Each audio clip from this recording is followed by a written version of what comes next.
তোমাদের এই প্যাথোলজির মধ্যে তোমাদের হচ্ছে মেনলি তিনটা ইউনিট আছে। সেটা হচ্ছে কি কি না, একটা হচ্ছে জেনারেল প্যাথোলজি আছে, হেমাটোলজি আছে, এবং তোমাদের সিস্টেমিক প্যাথোলজি রয়েছে। তোমাদের যদি এমবি পেপারের কথা বলি, আমাদের যে এমবিবিএস এর সেকেন্ড প্রপের এক্সাম হয়, তাতে তোমাদের দুটো পেপারে হয় পরীক্ষা। তাতে এই জেনারেল প্যাথোলজি আর হেমাটোলজি নিয়ে তোমাদের 100 মার্কসের একটা পেপার ওয়ান হয়, আর পেপার টু হয় স্পেসিফিক যে সিস্টেমিক প্যাথোলজি আছে সেটা দিয়ে 100 মার্কস হয় পেপার টু এর। এর মধ্যে হেমাটোলজি যে পোর্শনটা আছে, হেমাটোলজি মানে সমস্ত blood related, for example RBC, WBC, platelet related যত ডিসঅর্ডার আছে সেই সংক্রান্ত জিনিস নিয়ে হেমাটোলজি নিয়ে আলোচনা করা হয়। এবং এই হেমাটোলজি টপিকটা হচ্ছে ভীষণ important for your examination as well as for your NEET PG entrance examination. 4-5টা করে কোশ্চেন এমসিকিউ পড়ে, আর প্রপে তোমাদের একটা 10 বা 15 মার্কসের কোশ্চেন পড়ে। ঠিক আছে, আমরা তাহলে প্রথমে শুরু করব এখানে হেমাটোলজি দিয়ে, তারপরে আমরা যাব জেনারেল প্যাথোলজি দিয়ে, বিকজ জেনারেল প্যাথোলজির কনসেপ্ট অনেক জায়গায় লাগবে। তারপরে আমরা যাব সিস্টেমিক প্যাথোলজিতে।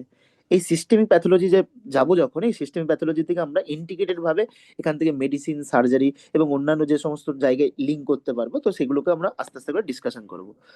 তো আমরা শুরু করব হেমাটোলজি থেকে। ঠিক আছে, এই হেমাটোলজির মধ্যে আমাদের যেটা পড়ছে সেটা হচ্ছে তিনটে পার্ট। তিনটে পার্ট কি কি না, আরবিসি, ডব্লিউবিসি এবং প্লেলেট পড়ছে। আর লাস্টে তোমরা একটা লাস্টের টপিক পাবে, সেটা হচ্ছে ব্লাড ব্যাংকিং রিলেটেড। অনেক সময় ব্লাড রিলেটেড যে কমপ্লিকেশন গুলো পড়ে, যে ব্লাড কখন দিতে পারবো, ইন্ডিকেশন, তার কন্ট্রা ইন্ডিকেশন এবং কমপ্লিকেশন, ওগুলো অনেক সময় চেয়ে নেয়। ইভেন সার্জারিতেও এরকম ধরনের কোশ্চেন পড়ে। তো ব্লাড ব্যাংকিংটাও আমাদেরকে লাস্টে পড়তে হবে। এই চারটে টপিকই পড়তে হবে আমাদের হেমাটোলজির মধ্যে। ঠিক, আমরা শুরু করবো হচ্ছে আজকে আরবিসি থেকে, তারপর ডব্লিউবিসি, প্লেটলেট, ব্লাড ব্যাংকিং। দেখা যাক আজকে আরবিসির হচ্ছে ইন্ট্রোডাক্টরি ক্লাস কতটা হয়, সেটা টাইমের উপর ডিপেন্ড করছে। তো প্রথমে দেখো আরবিসি। ঠিক, দেখো আরবিসির ফুল ফর্ম কি প্রত্যেকেই জানো, সেটা হচ্ছে কি রেড ব্লাড কর্পাসকাল, লোহিত রক্তকণিকা। এবং আমরা প্রত্যেকেই জানি আরবিসির কাজ হচ্ছে কি না, আরবিসির মধ্যে হচ্ছে হিমোগ্লোবিন থাকে। সেটা হচ্ছে বিভিন্ন আমাদের যে অক্সিজেনের সাথে কম্বাইন হয়ে আমাদের টিস্যু এবং সেলের মধ্যে সেটা নিয়ে যায়, নিয়ে গিয়ে আমাদের সমস্ত জায়গায় অক্সিজেন সাপ্লাই করে, তার সাথে নিউট্রিশন সাপ্লাই করে। এটা আরবিসির মেনলি কাজ রয়েছে। ঠিক আছে, এই আরবিসি রেড ব্লাড সেলের মধ্যে সব থেকে যেটা মোস্ট ইম্পর্টেন্ট, সেটা হচ্ছে প্রথমে তোমাদেরকে কিছু ইনস্ট্রুমেন্ট পড়তে হয় এখানে। সেই ইনস্ট্রুমেন্টের মধ্যে প্রথমে যেটা জানতে হবে সেটা হলো বোন ম্যারো অ্যাসপিরেট, যে নিডল পড়ছে এই জিনিসটা জানতে হবে। তোমরা প্যাথোলজিতে প্র্যাকটিক্যাল এটা অবশ্যই দেখবে, বোন ম্যারো অ্যাসপিরেট নিডল।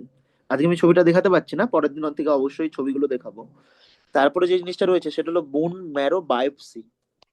অনেকের দেখবে শুনে থাকবে কারো থাইরয়েডে কোনো ক্যান্সার হলে বা অন্য যে কোনো জায়গায় কোনো ক্যান্সার হলে, ফর এক্সাম্পল লিম্ফোমা, অ্যাডিনোমা, তখন আমরা কি করি, সেইখান থেকে আমরা বোন ম্যারো অ্যাসপিরেট করি।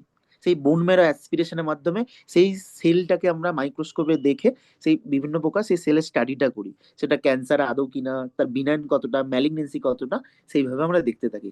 সেটাকে বলে বোন ম্যারো অ্যাসপিরেট। অ্যাসপিরেট মানে হচ্ছে সেইখান থেকে সেলটা অ্যাসপিরেট করে মাইক্রোস্কোপিতে দেখছি। আর বোন ম্যারো বায়োপসি হচ্ছে এফএনএসি, যেটা আমরা করি ফাইন নিডল অ্যাসপিরেশন সাইটোলজি, বা ট্রু কাট বায়োপসি। নিডল দিয়ে আমরা একদম পুরো সেলের মধ্যে ঢুকে সেখানে বায়োপসি করে সেলকে স্টাডি করি। তো তোমরা পরবর্তীকালে জানবে যে কোনো ক্যান্সার পেশেন্ট থাকলে বা কোনো সাসপিসিয়াস কোনো ক্যান্সার পেশেন্ট থাকলে, তখন আমরা bone marrow aspirate, bone marrow biopsy, এই সমস্ত জিনিসগুলো করে থাকি। ঠিক আছে, তো এগুলো অনেক ডিটেলস আছে, সেগুলো আমরা পরে বলবো আস্তে আস্তে, যে কিভাবে করা হয় নিডলের সাহায্যে, কোন জায়গা থেকে পার্টিকুলারলি করা হয়, ওগুলো আস্তে আস্তে আমরা পরে বলবো এক সময়। ঠিক, আচ্ছা দেখো এখানের মধ্যে তোমাদেরকে যেটা মেনলি জানতে হবে সেটা হচ্ছে রেড ব্লাড সেলের মধ্যে, সেটা হলো পেরিফেরাল ব্লাড স্মিয়ার। এবং তোমাদের কিন্তু এমবিতে এটা শর্ট নোটসও পড়েছে, যে পেরিফেরাল ব্লাড স্মিয়ারের ইম্পর্টেন্স লিখো বলে 5 নম্বরের শর্ট নোটস বা এক্সপ্লেন হয় তোমাদের কিন্তু প্রফে এসেছে। এই পেরিফেরাল ব্লাড স্মিয়ারের মধ্যে আমরা কি কি দেখি, আমার কাছে এখন আপাতত ছবিটা নেই, আমি হয়তো তোমাদেরকে ছবিটা দেখাতাম। এখানের মধ্যে মেনলি তোমাদের দেখতে হয় একটা পেরিফেরাল ব্লাড স্মিয়ারের মধ্যে এইভাবে থাকে। ঠিক আছে, এবং এর মধ্যে তোমাদের বিভিন্ন প্রকার সেলগুলো থাকে। ঠিক, ফর এক্সাম্পল এইভাবে তোমাদের রেড ব্লাড সেল থাকে। আমরা প্রত্যেকেই জানি আরবিসি কি হয়, বাই কনকেভ সেভ হয়, তাই তো। তো এইভাবে সেলগুলো থাকে। এবং আরবিসি হচ্ছে, আরবিসির মধ্যে কোনো নিউক্লিয়াস থাকে না, থাকে না। আশা করি তোমরা প্রত্যেকেই জানো আরবিসি অলওয়েজ কিন্তু ইনিউক্লিয়েটেড, তাই তো। এবং মাঝখানে যে সাদা পোর্শনটা আছে এটাকে আমরা প্যালোর বলি, এটাকে আমরা প্যালোর বলে থাকি। ঠিক, এছাড়াও এর মধ্যে বিভিন্ন প্রকার ডব্লিউবিসি এবং প্লেটলেট সেল থাকে। ডব্লিউবিসি সেলটা কেমন হয়, ব্লু কালার হয়, তাই তো, ব্লু কালার। এই হচ্ছে তোমাদের ডব্লিউবিসি সেল। আর প্লেলেট হচ্ছে কোনো সেল না, ওটা শুধু একটা বিভিন্ন প্রকার সেলের ফ্র্যাগমেন্ট, ছোট ছোট ফ্র্যাগমেন্ট দিয়ে আমাদের প্লেলেট তৈরি হয়। তো তোমরা মাইক্রোস্কোপিতে যখনই প্র্যাকটিক্যাল করবে, এই মাইক্রোস্কোপিতে মধ্যে মেনলি তোমাদেরকে আরবিসি, ডব্লিউবিসি এবং প্লেলেট প্র্যাকটিক্যাল এক্সামিনেশনে ফোকাস করতে হয়। এবং এই আরবিসির বিভিন্ন প্রকার মরফোলজি দেখে আমরা তখন বিভিন্ন প্রকার অ্যানিমিয়া ডায়াগনোসিস করি। অনেক ক্ষেত্রে দেখবে তোমরা এই ডব্লিউবিসির কাউন্টটা অনেক বেড়ে গেছে, ঠিক আছে। তো ডব্লিউবিসি যখন কাউন্ট বেড়ে যায় সেটাকে লিউকোসাইটোসিস বলে। বিভিন্ন প্রকার leukaemia, for example acute leukaemia, multiple myeloma, acute myeloid leukaemia, তার ক্ষেত্রে ডব্লিউবিসি কাউন্টটা অনেকটা বেড়ে যায়। প্লেলেট কাউন্টটা দেখাই, ফর এক্সাম্পল তোমরা প্রত্যেকে যেন ডেঙ্গুতে প্লেলেট কাউন্ট খুব কমে যায়, তাই তো। তো প্লেলেট কাউন্টটা এই জন্য ইম্পর্টেন্ট সে সমস্ত ক্ষেত্রে, ঠিক আছে। তো পেরিফেরাল ব্লাড স্মিয়ারে আমরা কি কি দেখি প্র্যাকটিক্যালের আন্ডারে, সেটা হচ্ছে রেড ব্লাড সেল, ডব্লিউবিসি এবং প্লেলেট দেখে থাকি। তো তোমাদের এখানেই একটা কোশ্চেন করে এক্সামিনার অনেক সময় প্র্যাকটিক্যালে, যে আচ্ছা বাবা বলো তো, তোমরা যখন একটা পেরিফেরাল ব্লাড স্মিয়ার তৈরি করলে প্র্যাকটিক্যালে, তোমরা অবশ্যই রক্ত দিয়ে করেছো, স্লাইডে রেখে মাইক্রোস্কোপের নিচে করেছো। তো সেখানে তোমরা কোন স্টেনটা ইউজ করো, এই স্টেনটা থেকে অনেকবার কোশ্চেন পড়েছে। সেই স্টেনটার নাম হলো রোমানস্কি স্টেন। কি স্টেন? রোমা নোস্কি স্টেন, ঠিক। এই রোমানস্কি স্টেনটা ইউজ করে। এছাড়াও তোমরা তখনই ভাইভাতে জিজ্ঞাসা করে, আচ্ছা বলো রোমানস্কি স্টেন ছাড়া আর কি কি স্টেন ওখানে ইউজ করা হয়, তখন তোমরা বলবে স্যার জিমসা স্টেন, লিসবেন স্টেন, রাইট স্টেন, বলে এই ধরনের বিভিন্ন প্রকার স্টেন রয়েছে, ঠিক আছে।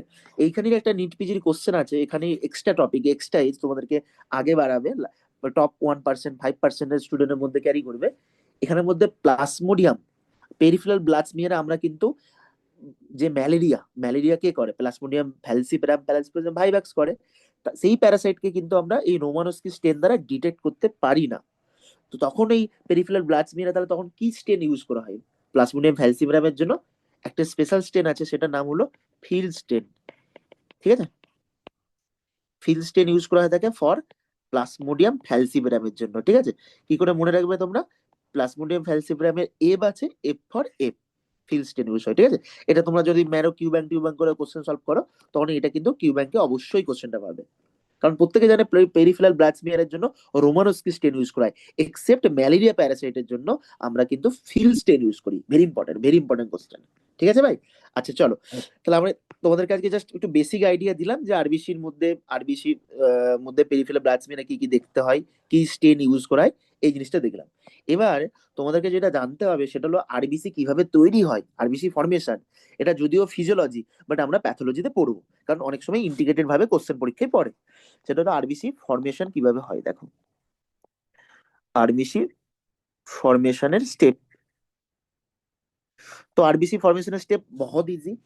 তো তোমরা প্রত্যেকেই জানো প্রথমে কি দিয়ে তৈরি হয় না, প্রথমে একটা নর্মাল একটা সেল থাকে, সেই সেলটার নাম হচ্ছে ব্লাস্ট সেল, ঠিক আছে। এবং যেহেতু এটা পূর্ব অবস্থায়, তাই এটাকে বলা হয় প্রো নর্মোব্লাস্ট। সেলটার নাম কি ভাই? প্রো নর্মোব্লাস্ট। প্রথমে এটা দিয়ে শুরু হলো আমাদের।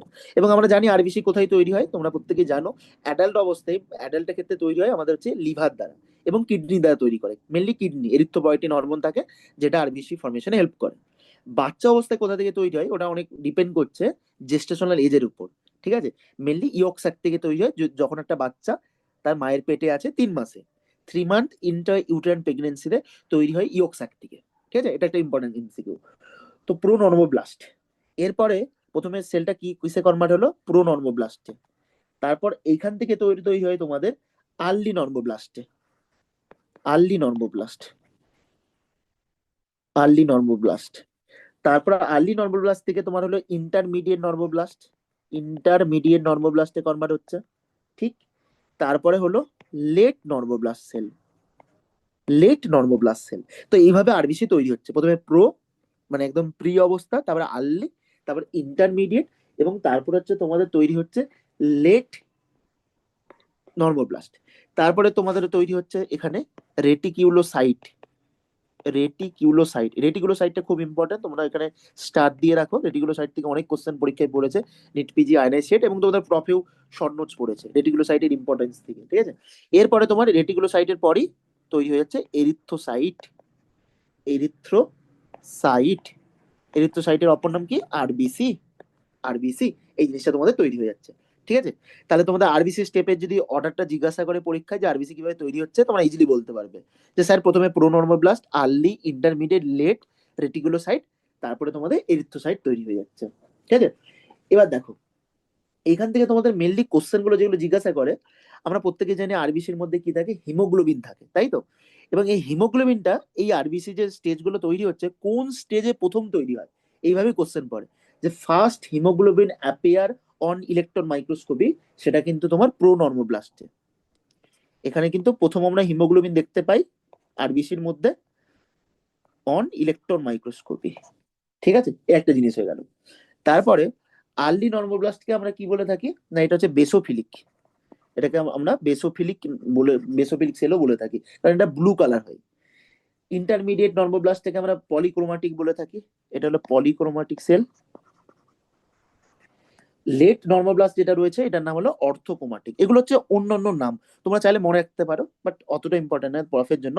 তোমরা শুধু অর্ডারটাই ইজি ভাবে মনে রাখতে পারো, কোনো অসুবিধা নেই। ঠিক আছে, এগুলো অর্থোক্রোমাটিক। তারপরে রেটিকুলোসাইট, এরিথ্রোসাইট পড়ে গেল। ঠিক আছে, আচ্ছা। এবার তারপর তোমাদের আর দুটো তিনটে যে কোশ্চেন গুলো পড়ে, সেটা হচ্ছে যে বেসিক কোশ্চেনটা পরীক্ষায় পড়ে, সেটা হলো প্রথমে রেটিকুলোসাইট এবং এরিথ্রোসাইটের মধ্যে ডিফারেন্সটা কি। না, এই রেটিকুলোসাইটটাকে আমরা বলি ইমম্যাচিওর আরবিসি, তাই তো? কারণ আরবিসি ঠিক পূর্ব অবস্থা, তার প্রি ফর্মটা হলো রেটিকুলোসাইট, এটা হলো ইমম্যাচিওর আরবিসি। আর তারপর এরিথ্রোসাইটটা হলো ম্যাচিওর আরবিসি, ম্যাচিওর আরবিসি। তাহলে স্যার ডিফারেন্সটা কি? এটা ইমম্যাচিওর, এটা ম্যাচিওর। তাহলে ম্যাচিওর যখন হচ্ছে, এটা পরিণত হচ্ছে, তখন কি হয় না, আরবিসির মধ্যে নিউক্লিয়াস থাকে না। হলো, তাহলে রেটিকুলোসাইটের আগে অবধি তোমার সব সেল থাকে, সেলের মধ্যে নিউক্লিয়াস আছে। মানে এই যদি তোমার সেল হয়, তো সেলের মধ্যে একটা করে নিউক্লিয়াস থাকবে। বাট রেটিকুলোসাইট থেকে যখন এরিথ্রোসাইটে যাচ্ছে, তখন আর নিউক্লিয়াসটা থাকে না। This is important, this is important. ঠিক আছে, আর যে কোশ্চেনটা বললাম, প্রথম হিমোগ্লোবিন কোন স্টেজে পাওয়া যায়, পুরো নর্মোব্লাস্ট স্টেজে। ঠিক আছে, আর ইন্টারমিডিয়েট নর্মোব্লাস্টে আমরা ওটা পেয়ে থাকি, সেটা হলো লাইট মাইক্রোস্কোপিতে প্রথম হিমোগ্লোবিন পাওয়া যায়। এই হচ্ছে তোমাদের আরবিসি ফর্মেশনের স্টেপ হয়ে গেল এখানের মধ্যে। এবার তোমাদেরকে যেটা বললাম, প্রফের কোশ্চেন তোমরা নোট করতে পারো। প্রফের মধ্যে এখানে জিজ্ঞাসা করেছে রেটিকুলোসাইটের ইম্পর্টেন্স থেকে, এটা কিন্তু এমবির কোশ্চেন, হ্যাঁ, প্রফের কোশ্চেন, সেকেন্ড প্রফে। রেটিকুলোসাইটের ইম্পর্টেন্স লিখো, এক্সপ্লেন হয় 5 নম্বর। তখন তোমরা লিখলে যে রেটিকুলোসাইট মানেটা কি। এবার দেখো আস্তে আস্তে, রেটিকিউলোসাইট নামটাকে যদি ভাঙো, নামের মধ্যে অ্যান্সার লুকিয়ে আছে। রেটিকিউলো, রেটিকিউলো মানে হচ্ছে ইট is the reticulum of RNA. মানে আরএনএ যদি হয়, তো আরএনএ একটা রেটিকিউলাম, মানে একটা নেটওয়ার্ক, একটা জাল ফরমেশন করছে, দ্যাট ইজ দ্য রেটিকিউলোসাইট। ঠিক আছে, এবং এটা একটা প্রথম পয়েন্ট হয়ে গেল যে it is the reticulum of RNA. Second point হলো তোমার, রেটিকুলোসাইট হলো একটা ইমম্যাচিওর আরবিসি, আরবিসি ঠিক pre form or immature RBC. Third point হলো, এই রেটিকিউলোসাইট হলো, এটাকে স্টেন করার জন্য একটা স্পেশাল স্টেন ইউজ করতে হয়। এবং তোমরা জানো সেই স্পেশাল স্টেনটার নাম কি? সেই স্পেশাল স্টেনটার তোমার নাম হলো, স্পেশাল স্টেনটার নাম হলো সুপ্রা ভাইটাল স্টেন। তো আমরা হচ্ছে এই সুপ্রা ভাইটাল স্টেন ইউজ করব ফর রেটিকিউলোসাইটটাকে স্টেনিং করার জন্য। ঠিক আছে, এবং এই যখনই আমরা এই সুপ্রা ভাইটাল স্টেনটা ইউজ করব, তো হ্যাঁ, যখনই আমরা এই সুপ্রা ভাইটাল স্টেনটা ইউজ করব, তখন কিন্তু আমরা আরএনএটা যে রয়েছে, তো আরএনএটাকে আমরা ইজিলি কিন্তু ভিজিবল হবে, আরএনএটাকে আমরা কিন্তু দেখতে পাবো। ঠিক আছে ভাই, তো এই জায়গাটা একটু মনে রাখতে হবে। এবার রেটিকুলোসাইটের পরিমাণটা জিজ্ঞাসা করে, পরীক্ষা প্রচুর জিজ্ঞাসা করে রেটিকুলোসাইটের কাউন্টে নর্মাল ভ্যালু কত হয়। তো নর্মাল ভ্যালু হয় 0.5 থেকে 2%, 2.0%। এই ভ্যালুটা জিজ্ঞাসা করে কেন? কারণ তোমরা পরবর্তীকালে যখন ইন্টার্ন হবে না, তখন এই রেটিকুলোসাইটের ভ্যালুটা থেকে কোশ্চেন পরীক্ষায় পড়ে, এখানে জিজ্ঞাসা করে ওরা। কারণ রেটিকুলোসাইট হচ্ছে কখন বেড়ে যায় কখন কমে যায়, দিস ইজ ভেরি ইম্পর্টেন্ট, আমরা পরবর্তীকালে পড়বো এটা। ঠিক আছে, 0.5 থেকে 2% হয় রেটিকুলোসাইট বেড়ে যাওয়া কমে যাওয়া, দ্যাট ইন্ডিকেট করছে বডির মধ্যে কোনো অ্যানিমিয়া হয়েছে, কোনো ইনফেকশন হয়েছে, এই জিনিসগুলো। সেই জন্য ভ্যালুটা, মানটা মনে রাখতে হবে এক্ষেত্রে। ঠিক আছে, তারপর তোমরা যদি একটু হায়ার স্টাডি করো, রেটিকুলোসাইট কারণ থেকে একটা ম্যাথ পড়ে, নিট পিজির এমসিকিউ একটা ম্যাথ পড়ে, সেই ম্যাথটাকে বলা হয় CRC, corrected reticulocyte count, CRC. এর ক্ষেত্রে কি হবে, যে পুরনো রেটিকুলোসাইট কাউন্ট আমরা পেলাম, যেটা পেলাম, সেই ইনটু হিমোগ্লোবিন, যেটা পেশেন্টের বলে দিবে ওরা, পেশেন্টের হিমোগ্লোবিন বলে দিল for example 14 gram per deciliter. আর হচ্ছে হিমোগ্লোবিন নর্মাল পেশেন্টের কত হয়, নর্মাল যত হয় সেটা আমরা এটা গুণ দিয়ে করলেই আমরা তখন কারেক্টেড রেটিকুলোসাইট কাউন্টের এটা পেয়ে যাবো। তো এটা হচ্ছে পার্টিকুলারলি ফর নিট পিজির জন্য, ঠিক আছে? কারেক্টেড রেটিকুলোসাইট কাউন্টের ফর্মুলাটা জিজ্ঞাসা করে ওরা, ঠিক আছে? এখান থেকে কিন্তু অঙ্ক পরীক্ষায় পড়ে, তোমরা যদি এমসিকিউ করো প্র্যাকটিস তাও এটা দেখতে পাবে। প্রফের জন্য তোমরা মেনলি রেটিকুলোসাইটের সিগনিফিকেন্স গুলো ভালো করে পড়ে রাখবে, যেটাকে কি দিয়ে স্টেন করা হয়, কত ভ্যালু থাকে, কখন বাড়ে কখন কমে, এবং এটা বেসিক ডেফিনেশন কি। বেসিক ডেফিনেশন হলো এটা যে একটা আরএনএ যে রয়েছে, আরএনএরই একটা পার্টিকুলার রেটিকুলাম, ঠিক? তো মোটামুটি এই পার্টটাই আমরা পরবর্তীকালে আরো আরো ডিটেলসে ভালো করে আরবিসি যেগুলো রয়েছে, আরবিসির বিভিন্ন প্রকার ইন্ডিসেস পড়বো, টিউব পড়বো। তারপরে আমরা মেনলি যে অ্যানিমিয়া গুলো হয়, তোমাদের ভীষণ পরীক্ষায় কোশ্চেন পড়ে, microcytic hypochromic anemia, SITA, SITA, sideroblastic anemia, iron deficiency anemia, thalassemia and anemia of chronic disease. এর মধ্যে তোমাদের থ্যালাসেমিয়া থেকে একটা 15 নম্বর কোশ্চেন থাকেই। আর সেকেন্ড প্রপে তোমরা দেখবে যে কার্ড পড়ে না, কার্ডে একটা করে ক্লিনিক্যাল ফরম্যাটে কোশ্চেন থাকে থ্যালাসেমিয়া এবং আয়রন ডেফিসিয়েন্সি অ্যানিমিয়া থেকে, এটা 15 মার্কসে কোশ্চেন পড়ে। তো ওই মাইক্রোসাইটিক হাইপোক্রোমিক অ্যানিমিয়া তোমাদের প্রফের জন্য খুব খুব ইম্পর্টেন্ট, ওটা আমরা পরবর্তী ক্লাসে ডিসকাশন করব, ঠিক? আর আর তার সাথে আরবিসি ইন্ডিসেস গুলো, এমসিভি, এমসিএইচ, যখন তোমরা সিবিসি কারো কমপ্লিট ব্লাড সেল কাউন্টের রিপোর্টে দেখতে পাও, তো এই জিনিসগুলো পরবর্তী ক্লাসে ডিসকাশন করবো, ঠিক আছে? ঠিক আছে, শ্যামলদা আছো তুমি?